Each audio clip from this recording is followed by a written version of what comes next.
Hola, ¿qué tal? Muy buenos días, tardes o noches, dependiendo de la hora que estén viendo este video. Bienvenidos al episodio 6 de La Terminal. Ya 6 episodios, pues ya lo hablaba con Paulina Morín, nuestra invitada pasada. Pareciera que llevamos mucho tiempo ya haciendo videos. Cierto. Breve y conciso.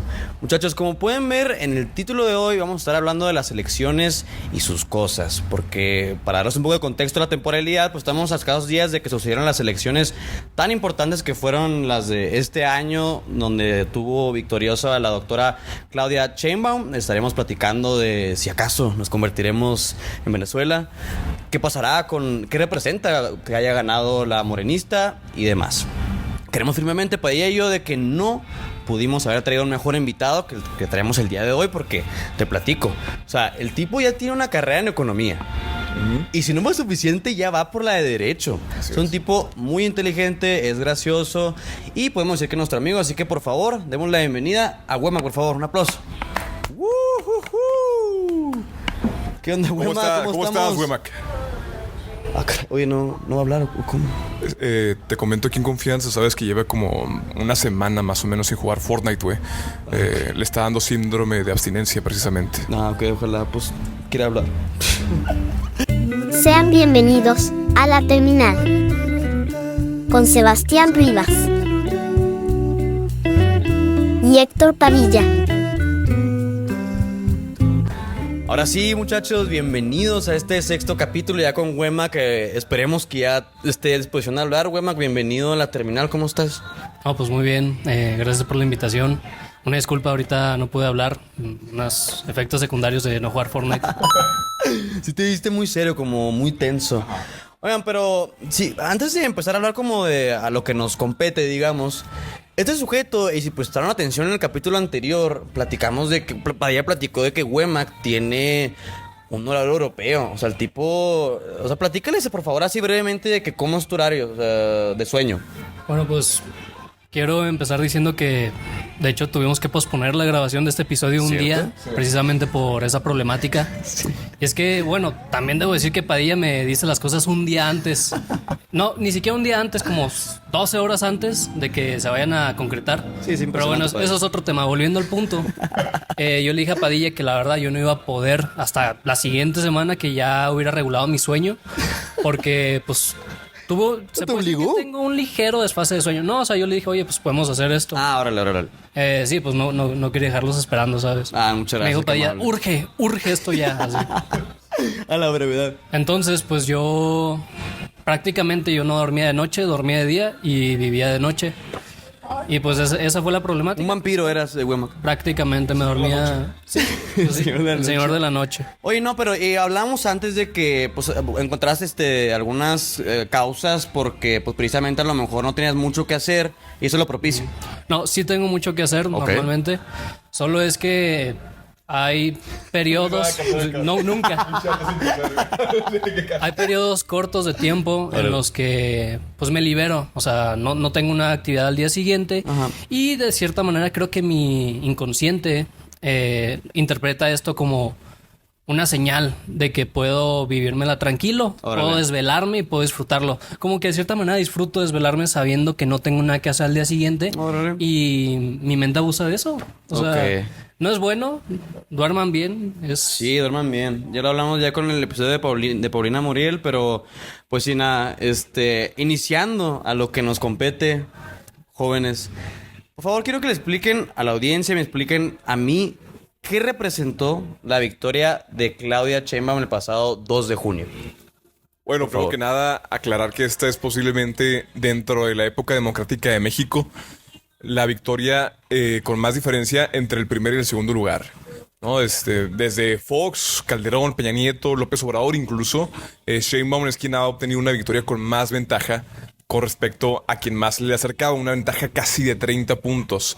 Sheinbaum obtiene casi dos votos por cada voto que se lleva Xóchitl Gálvez, ¿no? Entonces es una victoria aplastante, pero que además de ganar la presidencia, Morena se lleva también la mayoría calificada en el Congreso de la Unión a nivel federal, ¿no? Entonces yo creo que eso es lo que significa precisamente esta gran victoria, ¿no? Y por ejemplo, yo noto de que, pues sí, ganó con contundencia, definitivamente, pues son los datos. pero pareciera que tiene no tanta popularidad o tanto gusto por la gente. ¿Qué pueden decir de eso, de algunos comentarios que ha dicho la gente de que quizá no está tan contenta de que haya ganado Claudia? ¿Qué pueden decirnos de eso? Bueno, pues sí se ha visto, o bueno, por lo menos yo he percibido un descontento muy grande en redes sociales. Sin embargo, mucho de este descontento ha sido expresado de maneras que no están para nada correctas. Son manifestaciones muy contundentes de clasismo. Sí. Racismo incluso. Sí. Porque pues, a ver, no las voy a mencionar aquí, pero utilizan muchas expresiones para calificar a quienes votaron por Claudia Sheinbaum. Y la verdad es algo que está totalmente incorrecto, porque no podemos descalificar de esa manera a las personas, demeritando su proceso racional por medio del cual llegaron a ese tipo de conclusiones. Yo pienso que la oposición se debe estar preguntando otras cuestiones. ¿Por qué es que nuestros representantes o a quienes proponemos como representantes no están teniendo la popularidad que deben de tener? Sin embargo, pues se están yendo por otra vía que, contrario a beneficiarlos a futuro, perpetúa esta polarización que pues a largo plazo les va a seguir perjudicando. Hablando como de esta polarización, se habla mucho en redes, he visto muchos comentarios que cuando en la llegada de AMLO significó todavía más la polarización. ¿Es cierto esto? ¿Es falso? ¿Qué opinan de eso? Ciertamente yo creo que sí hubo una polarización. De hecho, yo pienso que el discurso de AMLO llegaba a ser muy polarizante. Y de hecho, por ejemplo, en el ámbito periodístico, Sebastián, tú que estás más ahí involucrado, hubo varios periodistas considerados intelectuales que sufrieron fuertes, ¿cómo decirlo?, calificativos. Simplemente por estar en contra de la política del presidente. Sí. De hecho, hubo un caso de un periodista que fue demandado por daño moral. Es de Mola, me parece, ¿no? No, es Guayo, creo que se llamaba el periodista. Si quieres, ahorita te lo investigo, o si no lo pones aquí. No es cierto, no te voy a dar tanta chamba. Sí, pues lo demandó un exgobernador del PRI de Coahuila. Órale. Por daño moral, precisamente por una columna que escribió en su contra. Y pues este periodista pues no tenía unos ideales tan afines a López Obrador. Órale. De hecho, pues se puede decir que López Obrador tenía cierta aversión al mismo. Y este candidato lo que hizo fue, de cierta manera, tratar de ganarse su favor, criticando a este periodista. Órale. Y de cierta manera se lo ganó, hay que decir. Ok. Pero bueno, ese es un ejemplo. Eso es un ejemplo. Y regresando de nuevo a las elecciones, pues ya saben, es como un ambiente raro, ¿no? Porque cuando se terminan las elecciones, todos se dan por ganadores. Sí, claro. Lo vimos, ¿no? ¿A qué se debe esto? ¿Es como un tema de confianza? ¿Es un tema como meramente electoral? ¿O de qué se trata esto? Que todos lo celebren así. Sí, bueno, primeramente, únicamente para complementar varios comentarios de Wemac. Bueno, a ver, pensar que hay un gran descontento porque haya ganado Sheinbaum es un poco contradictorio con el hecho de que 60% de los votantes la hayan elegido a ella. En todo caso, podemos ver en nuestro círculo social que mucha gente está, digamos, descontenta, pero esto no necesariamente es una muestra representativa. Me ha tocado escuchar a gente decir, si yo voté por Xóchitl, mi mamá votó por Xóchitl, casi toda mi familia y mis amigos votaron por Xóchitl, ¿cómo es posible que Xóchitl no haya ganado? Y digo, por Dios, o sea, no sé si sepas tantito de estadística, pero el hecho de que tu círculo inmediato haya votado por X persona no es representativo del universo estadístico de México. Entonces eso sí puede que percibamos mucho descontento, pero no necesariamente México es Twitter o México es nuestro feed de Instagram. Hay mucho más allá que eso. Exacto, ¿no? Además de que el feed te muestra contenidos a los que tú ya eres afinen, entonces de cierta forma se genera una cámara de eco que solamente confirma las creencias que ya tenías preestablecidas. Entonces tener en cuenta eso. Y lo segundo que tú comentas, que era... Sí, yo te preguntaba de... Lo último que te pregunté. Ajá. Sí, pues sí, ese tema de que se dan por victoriosos, de que celebran y demás. Sí, bueno, esto mucha gente se deja llevar, ¿no? Y la realidad es que esto no es más que una antigua estrategia política que consiste en que la candidata o el candidato, sin saber siquiera si ganó o no, o incluso sabiendo que no ganó, deciden públicamente anunciarse como victoriosos de esta contienda. Pero la estrategia radica en hacer creer a su base de simpatizantes que sí ganaron, que sí la armaron, y entonces cuando están en su ánimo por los cielos y están festejando, De pronto, cuando les llegue la noticia de que no ganaron, la caída será tan abrupta y tan drástica en términos emocionales que obviamente que van a estar no solo enojados, sino que enfurecidos. Y entonces van a ser mucho más propensos a creer cualquier narrativa de fraude electoral, lo cual le va a permitir a la candidata o al candidato precisamente argumentar dicho fraude con muchísimo más apoyo por parte de su base de simpatizantes. Esto no es más que una clásica manipulación psicológica y emocional de las bases políticas. Y si tú piensas que tu candidato no te mentiría, déjame decirte que no solo te miente en esto, te miente mucho más seguido de lo que piensas.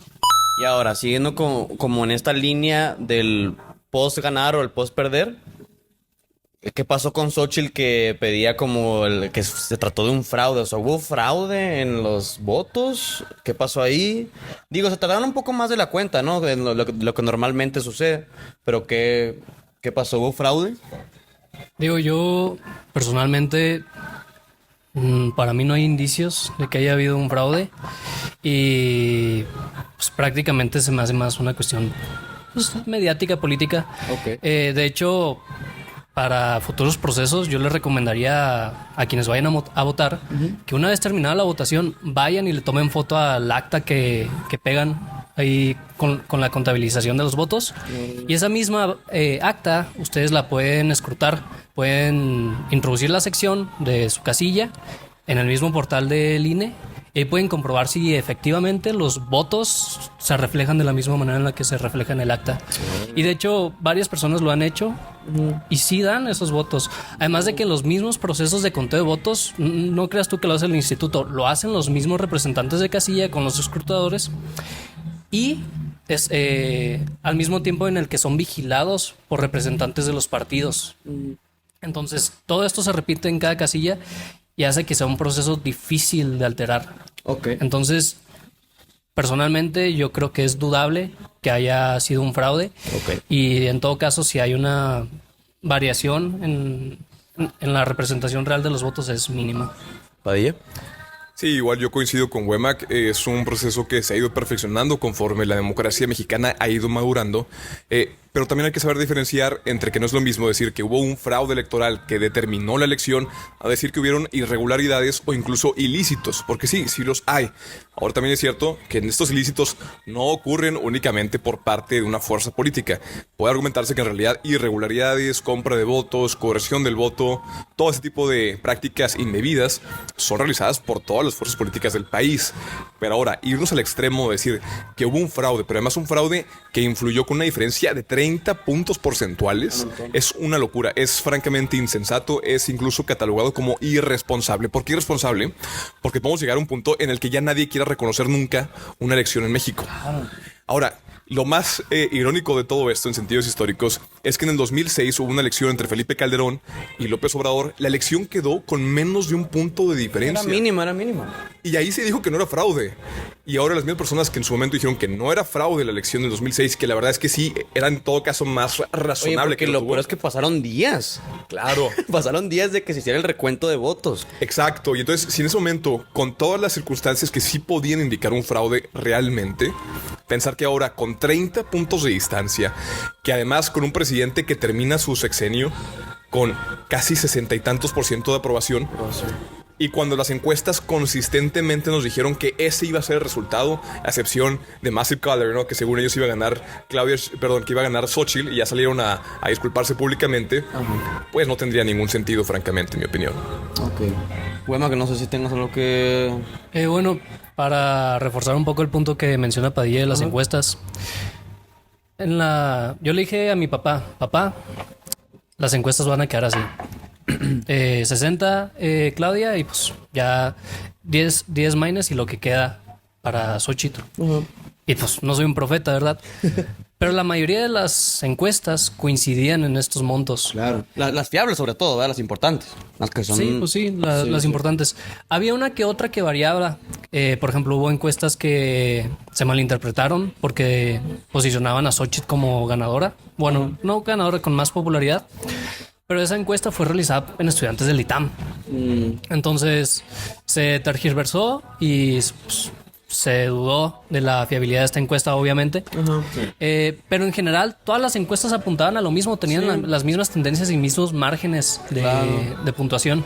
Sí, y no sé, o sea, muy a pesar, por ejemplo, lo que dices, de que, y de hecho, pues las encuestas no es como que sea un predict súper acertado al futuro, o sea, sobre todo de que sea 100% seguro, pero como basándonos en los antecedentes de las últimas elecciones, o sea, los que mostraban arriba de las encuestas, pues son los que terminaron ganando, o sea, no fue como que una sorpresa tremenda, como dicen, de que tenía, antes de las elecciones, tenía mucha popularidad y muchos puntos, y el día de las elecciones pasó totalmente lo contrario, pues no, es difícil que suceda, ¿no? Claro, eso que mencionas, Sebastián, es cierto, las encuestas no determinan una elección, pero tampoco van a fallar más allá de una proporción establecida. Es lo que se le conoce como el margen de error, y precisamente las encuestas plantean cuando se publican, si es una encuesta seria, que tiene un margen de error, puede ser de más, menos 3 puntos, más, menos 5 puntos, pero nunca en tu vida vas a ver una encuesta que te diga más, menos 30 puntos. Es eso, o sea, ciertamente se pueden equivocar, sobre todo cuando las contiendas son cerradas, pero hablando de unas encuestas que marcaban diferencias de a veces mínimo 20 puntos, incluso en algunos momentos marcaban hasta 35 puntos de diferencia, no cabe en ningún margen de error serio. Simplemente cualquier encuesta que tenga un margen de error más allá del 15% es simplemente que está siendo sumamente infiable. O sea, así, Padilla, el que piense que fue un fraude las elecciones de este año es un tontito. No, un tontito es una persona que tiene su validez para pensarlo, pero sí podría decir que si piensas que esto fue fraude, entonces tendrías que también reconocer que en el 2006 Felipe Calderón llegó por fraude a la presidencia. Y además tendrías que reconocer que pues estás dándole de cierta forma muchos argumentos a la cuarta transformación para que desmantelen el INE, porque precisamente tú estás dando argumentos para decir que el INE no es capaz de garantizar elecciones fiables y que son elecciones en todo caso fraudulentas y que por lo tanto el INE sí tiene que ser reformado. Entonces también tengan cuidado porque estas palabras que utilizan en este momento para no querer reconocer esta elección pueden ser utilizadas en su contra ya una vez inicie el sexenio de Claudia Sheinbaum. Y ya salió toda esta onda del movimiento de voto por voto, casilla por casilla. Y están en su derecho y yo estoy de acuerdo con que se impugne. Hay una diferencia entre no reconocer una elección y entre impugnar los resultados de la misma. Ellos están en su derecho de que se cuenten los votos, claro, que se aclaren todas las irregularidades y yo no solo estoy a favor de eso, sino que lo aliento. Sin embargo, yo creo que hay una diferencia enorme entre esto, que es ejercer un derecho, y lo otro, que es no reconocer de plano la elección. Claro. Y Padilla, en un inicio, cuando estaban platicando, en el inicio de esta conversación, pues hablabas de que hubo mayoría en el Congreso, que hubo, y también pues lo hablábamos de que en las elecciones Morena pues abarcó la mayoría de los estados. ¿Qué significa eso? ¿Qué nos puedes explicar ambos? ¿Qué se entiende por esto que comentabas hace un par de minutos? Sí, bueno, yo explico rápidamente. Muchas veces la atención del público se va meramente a la elección presidencial, no obstante hay otras elecciones, por ejemplo las elecciones locales en los estados. Morena también le va muy muy bien, pero sobre todo a nivel congresos, sobre todo congresos a nivel federal, ¿no? Morena, por ejemplo, en la Cámara de Diputados, ya tiene asegurada la mayoría calificada. ¿Qué significa la mayoría calificada? Bueno, es una mayoría que te permite modificar la Constitución y que se conforma por 2/3 partes de la Cámara de Diputados. Déjame tenerte así un segundo. Precisamente por esta mayoría, mucha gente ha visto que tiene pavor de Claro. que van a acabar la Constitución, pero a mal. ¿Qué tienes que decirles a ellos de que tienen miedo? No, quienes tienen miedo de cierta forma, yo creo que esto es un poquito más razonable estar preocupados, porque francamente yo creo que sí puede tener resultados muy negativos el que una sola fuerza política controle de manera abrumadora tanto el poder ejecutivo como el poder legislativo, precisamente porque esto debilita la división de poderes, debilita el sistema de contrapesos que tenemos y sobre todo le permite a Morena, en este caso, aprobar legislaciones sin tener que siquiera sentarse a dialogar con otras fuerzas políticas minoritarias. Básicamente, como sería una tiranía de la mayoría, aplastando a las minorías políticas y sin escucharlas. Y yo creo que sí hay que estar muy al pendiente y sí hay que estar generar un escrutinio constante sobre la legislación que se pueda producir, porque precisamente puede ser una legislación que no busque ningún tipo de consenso. ¿Huemac? Bueno, coincido con Padilla. Yo creo que este va a ser uno de los periodos en donde más al pendiente vamos a tener que estar en cuanto a las reformas que se quieran aprobar. De hecho, bueno, mínimo en este momento tenemos como, por así decirlo, una última barrera o una última garantía que es la esperanza. Así es, que es la Suprema Corte de Justicia, que es, se puede decir que es el último contrapeso en este momento, o esperemos que sea el último contrapeso y que los militantes de Morena y la coalición sigamos haciendo historia, tengan raciocinio a la hora de aprobar o desaprobar propuestas, no simplemente digan que sí, porque el presidente en turno es parte de su coalición. Pero sí, la Suprema Corte de momento va a ser nuestro... Pues siempre ha sido, o en los últimos años por lo menos, ha sido el último candado para este tipo de propuestas. Continuando con esta serie de repercusiones que podrían traer con este nuevo gobierno, pues se habla mucho de que cuando pues sucedió toda esta onda de que ganó Claudia Sheinbaum, de que no, pues aparece la política ha muerto. Y hablan mucho de que se va a perder la democracia, que la democracia falleció. Uh-huh. ¿Es cierto? ¿Vamos a seguir teniendo democracia? ¿Es raro pensar eso? ¿Qué tienen que decir sobre eso? A ver, no creo que se vaya a acabar la democracia. Pienso que en este momento México está institucionalizado de cierta manera en que hay varias pautas para que esto no dé lugar. Sinceramente no pienso. Puede haber un degradamiento de la misma por medio del debilitamiento de ciertas instituciones, pero eso tendríamos que verlo a largo plazo. Tenemos que darle la oportunidad al sexenio. Okay. Habría que ver, habría que ver, y precisamente por eso hay que estar pendientes de que ciertas instituciones no se debiliten. Pero entonces quizás podría decir, no es tan descabellado pensar eso, al menos de que podría suceder. Que se acabe, yo pienso que sí es descabellado. Sí es descabellado. Es descabellado pensar eso. Okay. Que se degrade, no pienso que sea tan descabellado. Ok. ¿Sí quieres tú decir algo? Sí, yo coincido y creo que es muy importante en la política mantener las críticas en proporción. No es lo mismo decir, esta es la última elección de tu vida, porque así se estaba planteando, esta va a ser la última vez que vas a poder votar. Y además no solo se plantea en términos de democracia, sino que también se decía que se iba a acabar la libertad en México en general. Digo, por más, no sé qué se puede hacer. ¿Cómo te los imaginas diciendo eso? Así de que tristes, llorando, eufóricos. Pues mira, te voy a decir la verdad, yo no creo que la mayoría de las personas que publiquen esto lo hagan mintiendo. Okay. Creo que tristemente están convencidos de lo que dicen. Sí, no y yo creo que esto es un gran síntoma de la enorme desinformación que tenemos en México y de lo fácil que es manipular a la gente. De lo fácil que es decirle, va a pasar esto. Digo, por ejemplo, hace 6 años se decía fervientemente que llegando López Obrador al gobierno, el dólar iba a estar a 30 pesos, a 40 pesos. Y que íbamos a estar como Venezuela y que se iba a caer la economía y que muchas cosas que no terminaron sucediendo, ¿no? Y la gente fervientemente decía, yo me voy a ir de México porque no quiero vivir en un país como Venezuela o Cuba. Gente pensando que López Obrador iba a convertir a México en un país socialista, que seguramente ni siquiera podrían definir qué es el socialismo en primer lugar. Y de manera similar en este caso, yo creo que sí. Puede que hayan grandes agravios en la democracia, puede que se pueda debilitar principalmente el Instituto Nacional Electoral. Eso yo creo que es muy probable incluso. Okay. Pero de esto de decir que ya nunca vamos a votar o que se acabe la libertad en general es simplemente sacar las cosas fuera de proporción y caer en una exageración, caer en una desinformación precisamente. Hablando de este ánimo que dices del público, creo que se encuentran dos contrastes porque están peleando por el micrófono. Porque, pues por un lado, fueron las elecciones históricas porque hubo los jóvenes fueron a votar, pero por el otro lado está esta parte de que quizás no estaban tan informados, o sea, es un balance medio curioso. Sí, mira, la desinformación es un problema enorme. De cierta forma está bien que la gente vaya a votar, pero mejor si van a votar y además están informados al respecto. No. Fíjate, yo creo que muchas veces, y esto es una opinión controversial, el mayor problema no es la gente ignorante. Y no lo digo de manera de insulto, lo digo en el sentido pues de que no conocen cosas. Pero la gente que piensa que no es ignorante, pero que en realidad sí lo es y está desinformada. ¿Por qué? Porque muchas veces si alguien no conoce algo, pero es consciente de que no lo conoce y está abierto a escuchar otras opiniones, pues no es tan grave en mi opinión. Pero cuando es una persona que fervientemente está segura de que X es real, pero realmente no lo es, ahí es cuando vemos una persona que está fanatizada. Y eso pasa mucho en México y yo creo que eso es un peligro también para la democracia.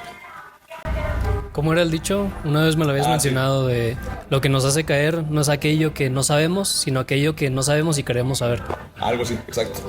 Porque pareciera que hasta un partido o un representante de un partido fuera como un equipo de fútbol así como tan apasionado y se quedan con él a morir. También me parece terrible. Terrible.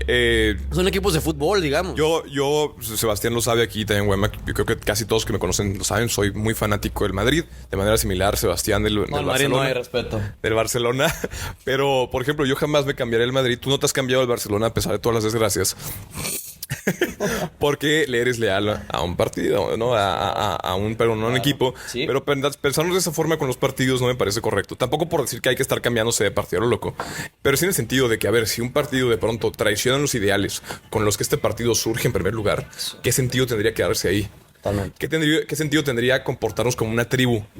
Una relación tóxica, algo así. Una relación tóxica o estar simplemente pegados ahí por pertenecer a un grupo de personas. Cuando, por ejemplo, quizá ni siquiera estás tan de acuerdo con las ideas del partido y estás ahí simplemente por el apego personal que tienes a la gente del partido o a la identidad que te formas. Lamentablemente la gente está ansiosa, está hambriada de cierta forma de tener una identidad propia. Pero el problema es que muchas veces adquieren su identidad propia al adquirir una identidad grupal. Y esa identidad se refuerza no solo al decir lo que son, sino también lo que no son y en contra de quienes están. Y ahí es cuando se genera la polarización, ahí es cuando se genera la división social y cuando se genera precisamente este tribalismo político. Si ya no tienen más que comentar acerca de esto, vamos a pasar con una... Por favor. ¿Se quiere comer mi micrófono? Esta canción que está aquí me recuerda a mi ex. Mira, no sería un tipo de comentario porque Padilla literalmente se esmera episodio tras episodio por quemarse. Es que es impresionante, Padilla. ¿No quieres que yo lo reemplace? Pues si quieres, mira, yo digo que, chicos, oficialmente este es el último episodio de Padilla. Vamos a despedirlos con merecidamente. Padilla, muchas gracias por todo. Nos estamos viendo. Que no vuelva, te imaginas. Digo, me detuve un poquito como para seguir hablando del tema con lo que platicaban los dos. De que había como un ánimo medio raro, medio bastante tóxico de la gente de clasismo, de racismo, de que se refería a los votantes por Morena de pues una forma despectiva. Y mira, pues no soy tan fan pues de usar esta palabra, pero hasta usaban de que pues los que votan por Morena pues son jodidos, son gente de clase baja. Y hasta hacían comentarios, la verdad, pues tristísimos de que... Y aparte, incoherentes de que pongan la boleta en inglés. O sea, va a cambiar mucho Cloud Chamber o Xochitl Galvez. O sea, no sé. ¿Qué opinan de eso? No, ciertamente. Precisamente lo que mencionas del inglés a mí siempre se me ha hecho una tontería. O sea, pues somos mexicanos. O sea, lo único que estás diciendo por medio de eso es decir... que voten solo los que tienen acceso a una educación privilegiada, porque pues generalmente son los que tienen acceso a aprender el inglés. Sí. Se me hace igual de tonto quienes era, creo que a Xochitl, a quien decían que miren, no sabe inglés. O cuando se burlan de cualquier persona porque no sabe algún idioma que no es el propio de su nacionalidad. O sea, no tenemos un lenguaje oficial. Bueno, oficialmente sí en la Constitución creo que ahí lo cataloga como oficial. Obviamente admitimos la diversidad de los lenguajes indígenas. Realmente. Pero ciertamente ningún candidato, ningún representante tiene la obligación de saber perfectamente hablar como nativo, tener un nivel C2 de un idioma que no le corresponde. Pero, ¿y qué es este caso, por ejemplo, de que se entiende el inglés como un idioma universal? Entiendo que no puede ser obligatorio, pero quizá... Hay traductores, hay intérpretes.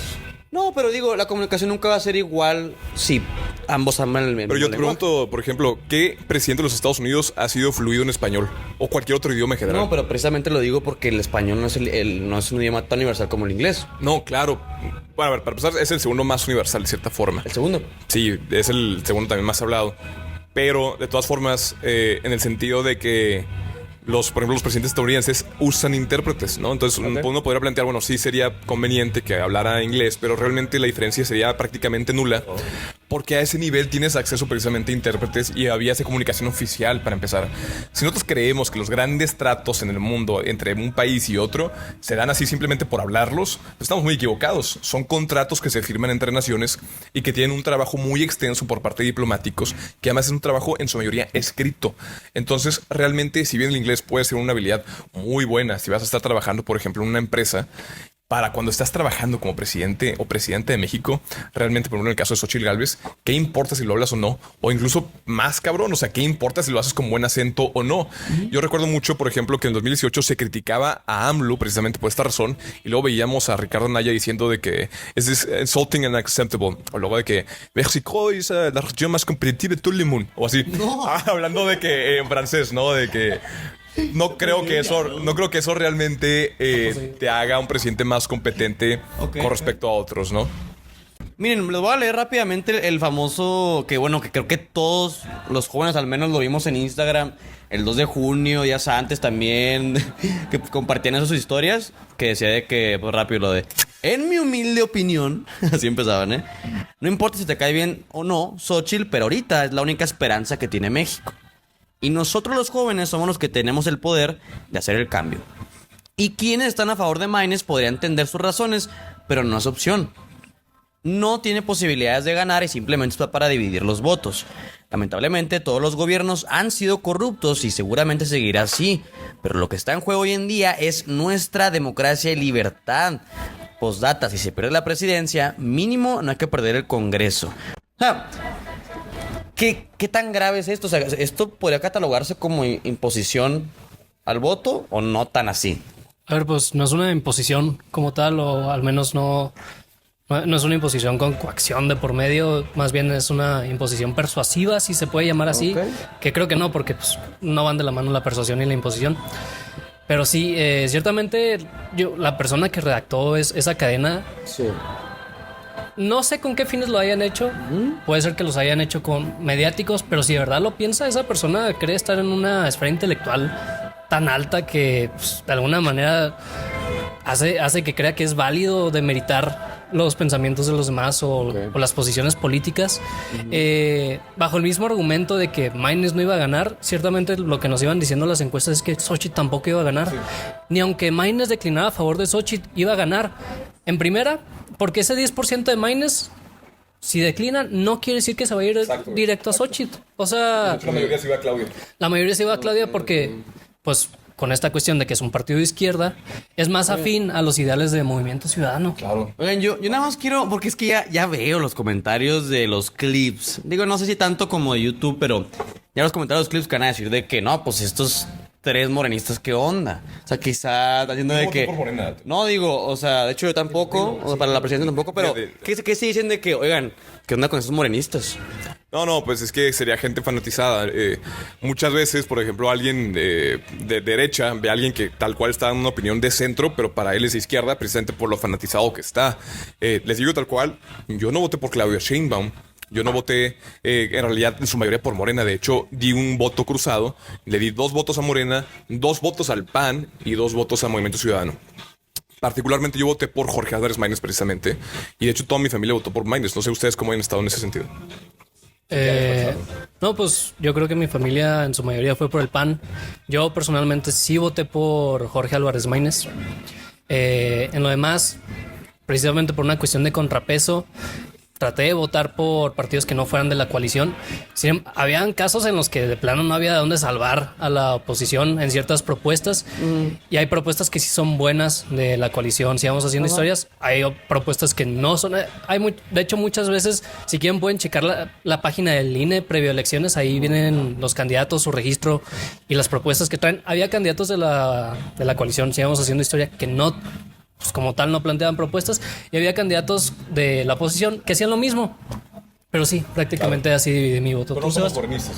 Sí, no somos morenistas. En mi caso también por la presidencia voté por Maínez y mi papá sí estaba muy inclinado por Claudia. De mi mamá y mi hermano, la verdad no tengo idea, no estoy muy seguro. Pero bueno, o sea, el punto es de que pues así fueron las tradiciones y así, y pues son respetables. Claro. Quisiera agregar más, y es que también, por ejemplo, ahí menciona que votar por Jorge Álvarez Maínez no es opción. Pues a ver, sí es opción. Y de hecho, mi manera de razonarlo era que, como yo pienso que el Movimiento Ciudadano es un partido que tiene varios ideales a los que soy afín, a mí me gustaría en ese momento me gustó utilizar mi voto como una inversión a futuro. Okay. Porque cada voto es importante para posicionar económicamente al partido y para darle fuerza en el futuro. Okay. Entonces sí era opción votar por Jorge Álvarez Maínez. Si querías votar por él y te hicieron votar por el PAN, pues qué lástima, ni modo, pero en las siguientes elecciones ten en cuenta que no porque tu voto no vaya a ser decisivo significa que, o más bien, no debes de basar tu criterio de votar en si es útil o bueno, el llamado voto útil, que es muy relativo el término, o sea, ¿qué es en realidad un voto útil? Pero puedes verlo como una inversión a futuro. No necesariamente porque vaya a perder significa que es un voto perdido. Chicos, y ya para ir cerrando este lindo capítulo. Era como un día de Venezuela. Sí, claro, para ir cerrando este capítulo y siguiendo con esta línea de ánimo de gente que de verdad tiene miedo de que nuestro país se convierta en el próximo Venezuela o Cuba. Nos van a quitar todo, muchachos, se va a acabar la democracia, estamos fritos. ¿Qué tan cierto es esto? Mira, güey, tú eres economista y me dirás si coincides o no conmigo. Pero yo creo que la mayoría de las personas... No. Ok, bueno, ya. Pero yo creo, güey, que la mayoría de las personas que tienen como que este temor por el comunismo, de que vaya a suceder en México, ni son conscientes de qué fue exactamente lo que llevó a Venezuela al lugar en el que está, o en el que estuvo, a Cuba, a Argentina. Y también creo que ni siquiera son conscientes de realmente qué es el comunismo y el socialismo. ¿Coincides?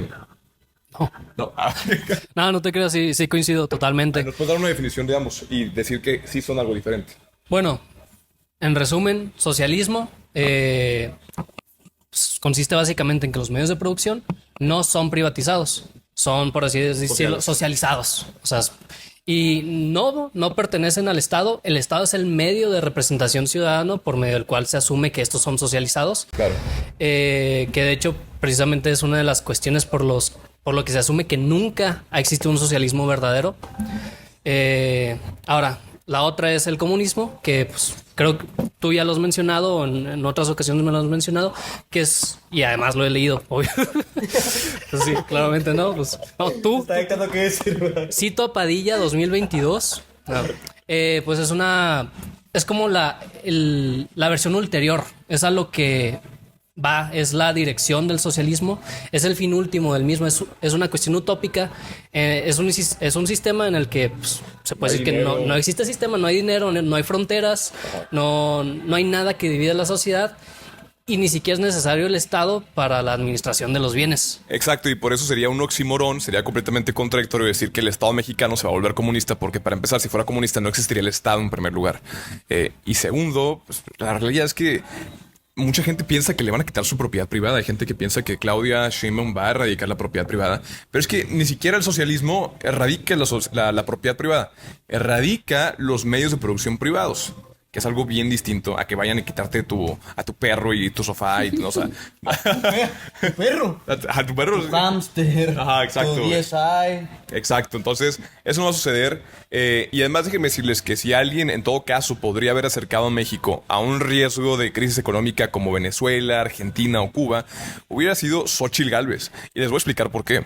Xóchitl Gálvez no solamente estaba proponiendo mantener todos los programas sociales que ya existen, sino que ella proponía incrementarlos, pero paralelamente proponía reducir la cantidad de impuestos que cobra el Estado mexicano. Esto obviamente nos va a llevar a un déficit fiscal o la adquisición de una deuda externa, como por ejemplo sería con el Fondo Monetario Internacional, que es lo que llevó a Argentina a su pérdida. Entonces, ¿qué quiero decir? ¿Puede que hayan problemas económicos? Claro que sí los pueden haber. Hay que estar muy pendientes de que no se gesten. Ya los hay de cierta forma. Pero que vayamos al extremo de quedar como Venezuela con un escenario de hiperinflación realmente no va a suceder. Y de haber sucedido, en todo caso, yo creo que era más probable con las propuestas de una candidata que de manera implícita nos proponía un gran déficit fiscal o una enorme adquisición de deuda externa. Entonces, esta idea, o sea, esta opinión de que seremos Venezuela es totalmente errónea. O al menos, o sea, bueno, también lo que hablaban los dos y mucho lo que dice Wemac de que estemos atentos a cómo se va surgiendo las cosas. Sí, y no por decir que no puedan agravarse los problemas económicos existentes. Pues claro que puede pasar. Yo creo que sí tenemos que estar muy al pendiente de que la generación de los programas sociales no provoque precisamente lo que hablamos, un déficit fiscal. Y también estar al pendiente de cosas como la inflación, etcétera. Las pensiones. El sistema de pensiones yo creo que es un tema importantísimo que hay que estar muy al pendiente. Lamentablemente, Claudia Sheinbaum no ha puesto sobre la mesa el tema de la reforma fiscal. Yo creo que no lo ha puesto por el hecho de que en gran medida el gran capital de México financió la campaña de Claudia Sheinbaum. Fíjate, mucha gente piensa que son socialistas, pero ¿a qué no sabes que Claudia Sheinbaum de cierta forma tiene conexiones familiares con los Slim? ¿No? Entonces, la realidad es que si ustedes piensan que andar en Morena es gente súper radical y revolucionaria, no es el caso. De hecho, es gente que tiene ya pactado con los empresarios más ricos de todo México. No me refiero a tu compa que viaja en primera clase en Aeroméxico.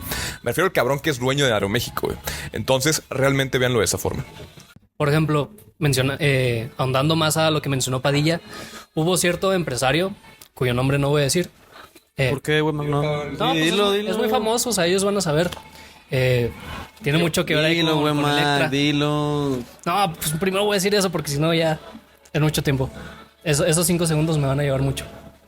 Bueno, el caso es que este empresario empezó también otra cadena en la que decía que ya no le iba a dar dinero al cerillito, que ya no iba a donar para los desastres cuando hubieran desastres meteorológicos, ya no iba a donar, que ya no iba a dar propinas y pues simplemente lo que esto representa es un fuerte sentimiento clasista por parte de estas personas y es una fuente de polarización. Entonces, si esta gente sigue pensando así, lo único que va a ocasionar es que la oposición se disminuya al máximo, porque está perpetuando las causas por las que la misma gente no votó por este partido. Entonces, si queremos... Oye, güey, Mac, Ahorita te voy a contar. pero de casualidad, ¿la persona que te refieres empieza con R? De casualidad. Probablemente. Pero sí, prácticamente yo creo que debemos de deshacernos de este tipo de discursos si queremos llevar a una contienda más pareja en las siguientes elecciones. O si no, va a ser lo mismo. Por ejemplo, este tipo de personas, yo pienso que lo que deberían de hacer mejor es pagarle indemnizaciones a sus empleados sin que estos tengan que perder tiempo y recursos de su vida, que para ellos sí son importantes y no para él, porque como él dice, lo recupera en 1.2 minutos o algo así mencionó. Entonces, mi consejo para ese tipo de personas es: mejora las condiciones de tus trabajadores y tal vez no vayan con el primero que les ofrezca un poco de consideración. Chicos, ahora sí no voy a permitir agregar un comentario más. Porque Nada más la despedida. Porque ya es momento de despedirnos, es momento de decir adiós, de decir bye, de decir chao. ¿Cómo se dice bye en francés? Ahorita que decías cosas en francés. Pues hay varios, por ejemplo, aboa. Aboa. Pues aboa, chicos, muchísimas gracias por llegar hasta aquí. Bon voyage. Bonne nuit. Si algún francés en la audiencia, pues que nos lo... Si hay algún francés en la... Kylian Mbappé. No. Si hay algún francés en la audiencia, pues que nos lo diga.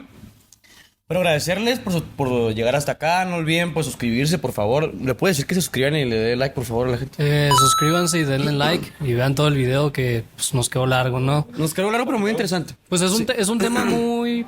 pues, que se puede desglosar mucho. De hecho, yo diría que pues una segunda parte después estaría bien. Mañana. No. A futuro estaría bien. Por supuesto, y obviamente pues estás totalmente invitado, Gama, pero agradecer a los dos por su tiempo. Muchas gracias por su participación, por su intelecto. Y nos vemos a la próxima, muchachos. Adiós. Gracias por llegar hasta aquí.